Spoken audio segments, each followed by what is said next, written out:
Are you happy or not? It may sound like a very simple question, but seriously, are you happy with your life? Are you happy with yourself, your job, or anything that you do?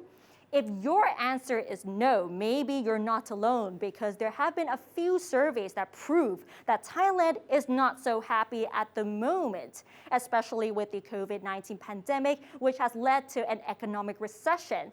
One of the surveys is the World Happiness Report 2021. According to this report, Thailand is ranked at 48. Although it doesn't sound like a very bad ranking, but it's not quite great, to be honest, because if we go back 3 years ago, Thailand used to be ranked at 44. So that indicates that Thailand's happiness has deteriorated. And if we look at the top 10 happiest countries around the world, of course, Finland is at the top, followed by Iceland, Denmark, Switzerland, Netherlands, and other countries in Europe, except for New Zealand, which is at number 9.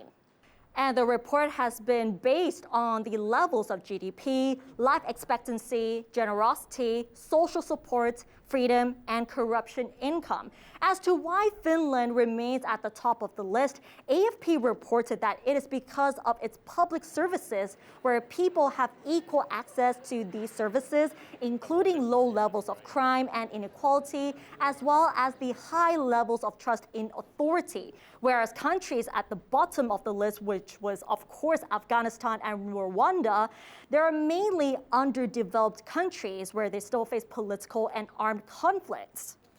Another survey that proves that Thailand's happiness has decreased significantly is this survey conducted by the Thai Chamber of Commerce, and that was conducted back in May, which proves that Thailand's happiness index has decreased to 27.7, and that is pretty much the lowest of all time since the survey was conducted back in 2006.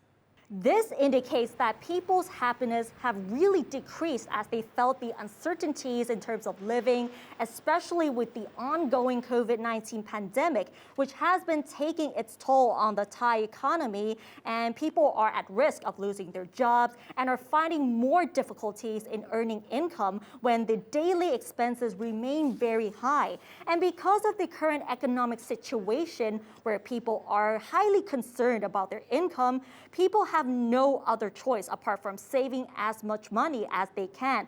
And this also reflected on the survey where people are discouraged to buy large assets such as a new house, a new car, or even to spend their money traveling compared to previous months where the pandemic wasn't that severe.